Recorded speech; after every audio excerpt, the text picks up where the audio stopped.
Vous avez été créés pour lire, pour réciter, pour dire, mais pour dire quoi? Pour dire qu'il nous faut l'adorer. Pour dire qui? Qu'il nous faut adorer qui? Roua, lui. Mais Roua, qui est-il? Dans cette sourate, Dieu nous aide à faire connaissance avec Roua, avec lui. Qul, il est celui qui. Qul huwa alladhi. Qul, qu'il est Roua, que c'est lui, Dieu, l'unique, le seul, le puissant. Dieu, Allah subhanahu wa ta'ala, se fait connaître aussi par le biais des questions. Qul, dit, qui vous délivre des ténèbres de la terre et de la mer? Qul, dit, c'est Allah qui vous en délivre ainsi que de toute angoisse. Qul, il est capable, Huwa, de susciter contre vous, d'en haut ou de dessous vos pieds. Qul, invoquerons-nous au lieu d'Allah ce qui ne nous profite, ce qui peut ni nous profiter, ni nous nuire. En fait, c'est comme si les versets disaient au lecteur, prenez conscience du puissant, de la puissance jusqu'à emplir votre cœur, de cette puissance, de son amour. Puis faites face à ceux qui sèment le doute au sujet de sa puissance, de son unicité et de sa majesté. Surat Al-An'am, de par le sens de ces versets, cherche à libérer le lecteur de toute peur, de tout doute, de toute servitude à part celle due à Allah, comme une libération. Et cette libération sera chez le lecteur un signe de savoir et un signe de foi. Et quand tu sens que ta foi vacille, rappelle-toi, Qul huwa Allah. Et quand tu sens que tu as peur, Qul huwa Allah. Surat Al-An'am, c'est la sourate de la patience et de l'argument spirituel, de la fermeté dans la confrontation. Quand tu en lis les thèmes, quand tu en lis les versets, c'est ce qui ressort en fait. Et Allah de nous dire au verset 83, tel est l'argument que nous inspira Ibrahim contre son peuple. En fait, Dieu inspire et t'inspire d'arguments qui te rassurent. Et Allah, facilite-nous, Inch'Allah, pour avoir toujours les bons arguments quand cela est nécessaire. Et ne nous fatigue pas avec ceux qui veulent nous fatiguer à argumenter pour rien. Amin. Éloigne de nous les gens du jidal et de la polémique. Amin. 3 mots. Réconfort, consolation, protection. En fait, Surat Al-An'am, c'est réconfort, consolation, protection. Les versets, quand tu vas lire cette sourate, les versets ne vont pas se contenter de fournir au prophète une source d'arguments et par voie de conséquence aux croyants. C'est pas seulement une source d'arguments et des réponses nécessaires pour tes confrontations avec ceux qui s'opposent à toi. Mais en fait, ces versets te fortifient et t'aident à patienter face aux démentis. Alors elle te dit au verset 10, certes. Et il dit au prophète, sallallahu alayhi wa sallam, certes, on s'est moqué de messagers avant toi, mais ceux qui se sont raillés d'eux, leur propre raillerie les enveloppera. Verset 10. Certes, on s'est moqué de messagers avant toi, mais ceux qui se sont raillés d'eux, leur propre raillerie les enveloppa. Donc, Allah de nous dire, on s'est moqué de croyants avant toi, de messagers d'Allah avant toi. Mais ceux qui se sont raillés d'eux, leur propre raillerie les enveloppera. Ce que tu sèmes, tu le récoltes. Et en fait, quand tu humilies, si tu ne te repens pas, tu finiras humilié. Verset 34, Allah de nous dire, certes, et de dire à son prophète, des messagers avant toi, ya Rasulallah, ont été traités de menteurs. Ils endurèrent alors avec constance d'être traités de menteurs et d'être persécutés jusqu'à ce que notre secours leur vînt. Donc, des paroles de réconfort et d'incitation à la patience qui vont aboutir à ce verset 33. Nous savons qu'en vérité ce qu'ils disent te chagrine. Or, vraiment, ils ne croient pas que tu es menteur, mais ce sont les versets, le Coran d'Allah que les injustes renient. Ce qui signifie, ô Muhammad, ces gens-là, c'est pas toi en personne et dans ton intégrité qu'ils dénigrent, qu'ils démentent. Il démente, c'est moi qui le démente, Allah, et qui je suis ton allié et je te ferai triompher. Et il renie mes signes. Sous-entendu, t'inquiète, c'est moi qui prends tout. Subhanallah, comment Dieu prend soin du cœur de son prophète et de ses ressentis en disant t'inquiète, c'est moi qui porte. Moi, je peux entendre ça. Ça ne me fait strictement rien. Et c'est pas toi en tant qu'intègre, en tant que juste, en tant que amine, en tant que digne de confiance qu'on dénigre parce qu'ils savent vraiment en réalité que tu es digne de confiance et véridique. Donc on demande à Allah subhanahu wa ta'ala de la même façon que Dieu révèle ces versets au prophète sallallahu alayhi wa sallam pour le consoler, puisse le Coran être pour nous une source de consolation quand nos cœurs sont peinés. Amin. Une source de consolation, mais aussi un appui solide sur lequel se tenir, une preuve évidente pour rester fort devant les mensonges. Qul, au verset 57, je m'appuie sur une preuve évidente qui me vient de la part de mon Seigneur, et vous avez traité cela de mensonge. Je m'appuie sur une preuve évidente de la part de mon Seigneur. Ya Allah, grâce à ton Coran, on se sent être sous ta protection, subhanak. Au verset 59, tu nous apprends et rappelles que tu es, Ya Allah, celui qui détient les clés de l'inconnaissable. Nul autre que toi ne les connaît. Et tu connais ce qui est dans la terre ferme, comme dans la mer. Et pas une feuille ne tombe que tu ne le saches. Et pas une graine dans les ténèbres de la terre, rien de frais et de sec, qui ne soit consigné dans un livre explicite. Waouh, il est, et il est, et il est, waouh, waouh, waouh, waouh. Et il est le dominateur suprême sur ses serviteurs, et il envoie sur vous des gardiens, au verset 61. Surat Al-An'am, c'est pour le lecteur un rappel et un moyen de se sentir en sécurité, soutenu et entouré de ses gardiens dans cette clôture. Surat Al-An'am, elle ancre tes convictions sur Dieu et la vérité de sa toute-puissance. C'est comme, excusez-moi de cet exemple, parce que bien sûr c'est compliqué de prendre des exemples qui seraient, qui évoqueraient la juste mesure, mais je vais quand même l'utiliser parce que les exemples permettent de nous toucher davantage. C'est comme quand tu étais enfant à la maternelle, par exemple. Donc voilà, tu es tout petit, tu es en petite section et y a d'autres enfants qui t'embêtent. Ils sont vilains avec toi. Quand tu avais cet âge-là, qu'est-ce que tu ressentais ?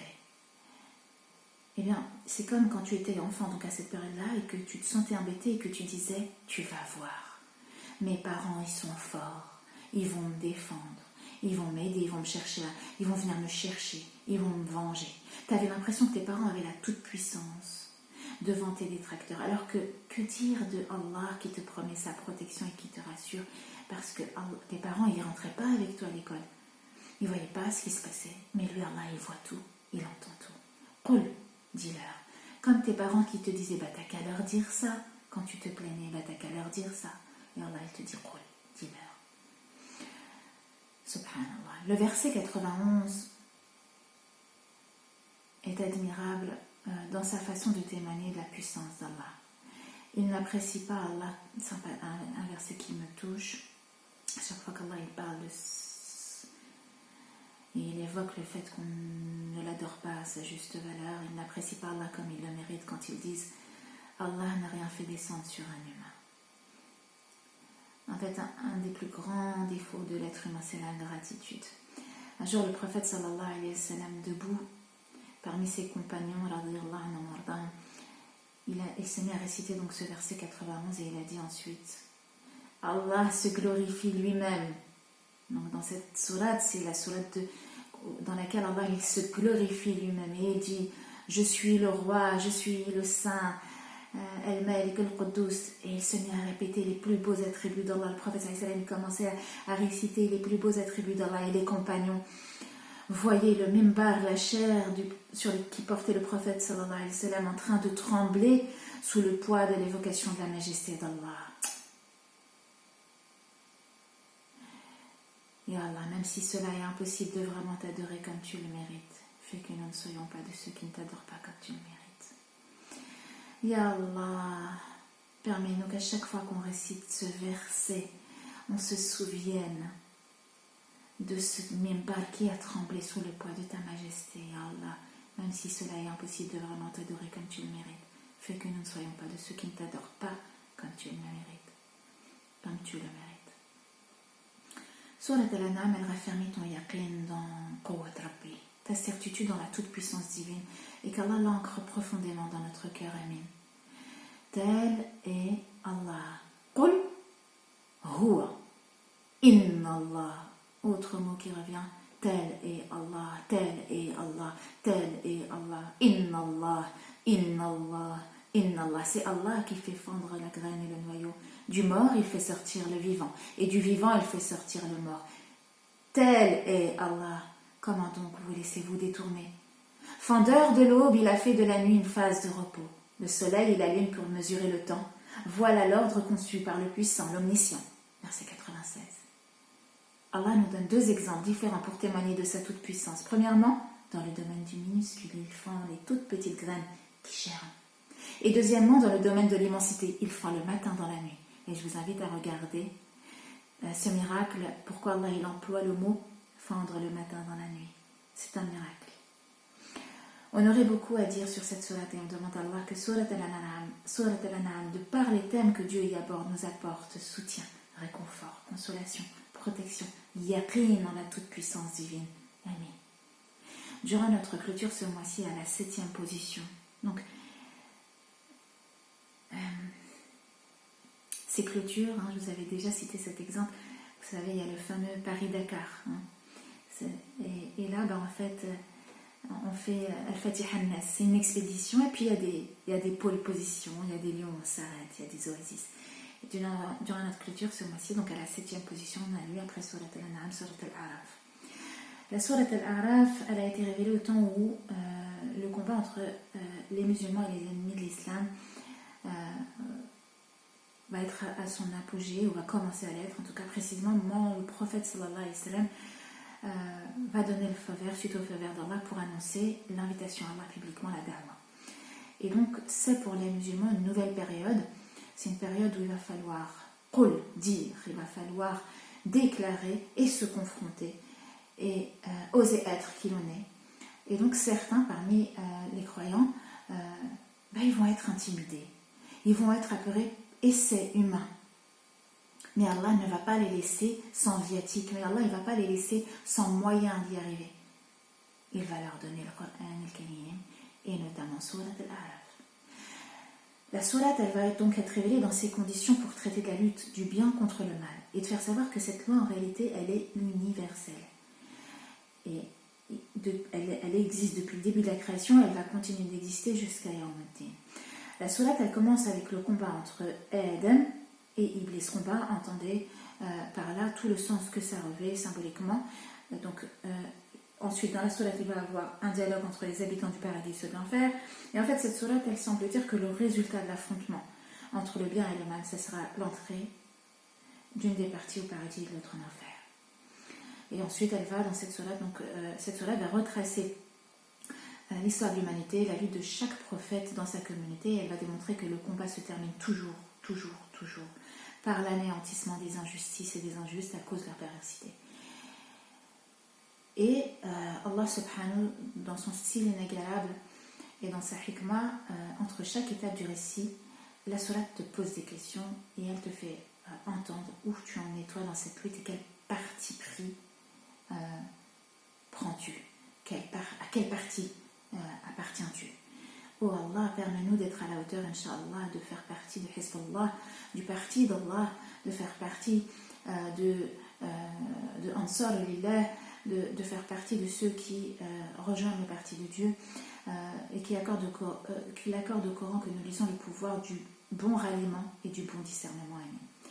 Cette question soulevée à l'occasion d'événements vécus par les compagnons pendant cette phase mécoise précise, elle ne concerne pas seulement les compagnons, parce que le Coran a un pouvoir d'universalité et d'atemporalité. Elle concerne tous les êtres humains en tout temps et tout lieu.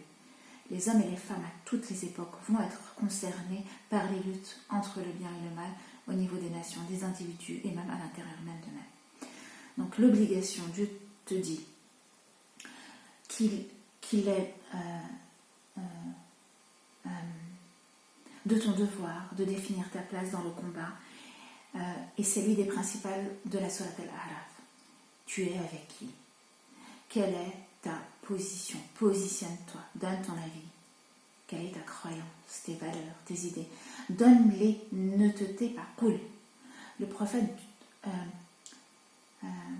sallallahu alayhi wa sallam va éduquer ses compagnons à réussir à s'emplir de foi pour avoir la force de déterminer sa position et d'avoir son parti pris et de ne pas contempler en spectateur les choses qui les dérangent. Ce sont ces clairs dans les histoires des prophètes qui sont rapportées dans cette sourate et bien d'autres. En fait, leur récit fait ressortir la différence entre les croyants sauvés par Allah et les autres. Et on remarque aucune mention au sujet des gens neutres ou spectateurs, parce que Dieu veut qu'on ait chacun une position bien définie dans notre vie. Et ensuite, Allah va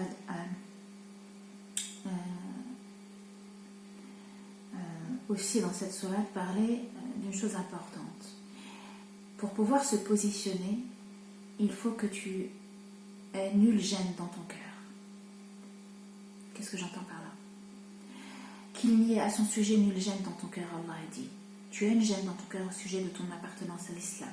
Tu as une gêne dans ton cœur au sujet de certains interdits, de certains versets. Ne reste pas avec cette gêne dans ton cœur. Étudie, fais des recherches. Rassure ton cœur. Et lis Surat Al-A'raf pour être affermi, fier de l'islam dans toute sa globalité.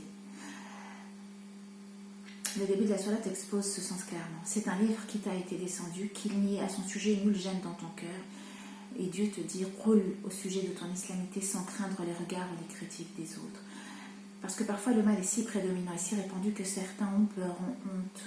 Peur du rejet, la peur de ne pas appartenir, la peur d'être différent. La peur de ne pas avoir suffisamment de connaissances pour pouvoir répondre des arguments. Et donc, ils vont avoir peur de déclarer la vérité qui leur a fait du bien. Et Dieu veut les aider en révélant cette sourate, entre autres. C'est un livre qui t'a été descendu, qui met à son sujet nulle gêne dans ton cœur, afin que par cela tu avertisses. C'est-à-dire que tu ne peux pas appartenir au groupe du Qul, en fait, à la génération du Qul. Donc c'est grâce au Iqra que tu pourras être dans le Qul, c'est grâce au fait que tu vas lire, que tu vas être au pouvoir et apprendre la religion, que tu vas pouvoir être dans ceux qui conseillent le bien et déconseillent donc le mal. Mais il faut que tu aies aucune gêne dans ton cœur. Donc il faut que tu sois à l'aise avec tout ça. Troisième verset, donc il insiste sur le même sens. Suivez ce qui vous est descendu venant de votre Seigneur et ne suivez pas d'autres alliés que lui. C'est une demande catégorique d'Allah de s'affilier au bon groupe, celui du bien, mais de suite en fait, sans hésitation ou neutralité et sans rien envisager d'autre. En fait, Dieu te dit, ne sois pas dans l'entre-deux pour être dans le politiquement correct ou dans le consensus ou dans oui et oui. Non, sois juste et vrai et positionne-toi dans cette même sourate. Allah subhanahu wa ta'ala, il va te mettre en garde contre la tromperie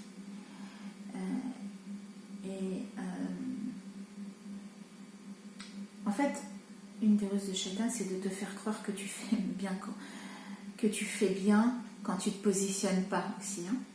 Donc dans cette même sourate, Dieu nous met en garde contre la tromperie, la ruse utilisée par le diable depuis le début de l'histoire de l'humanité.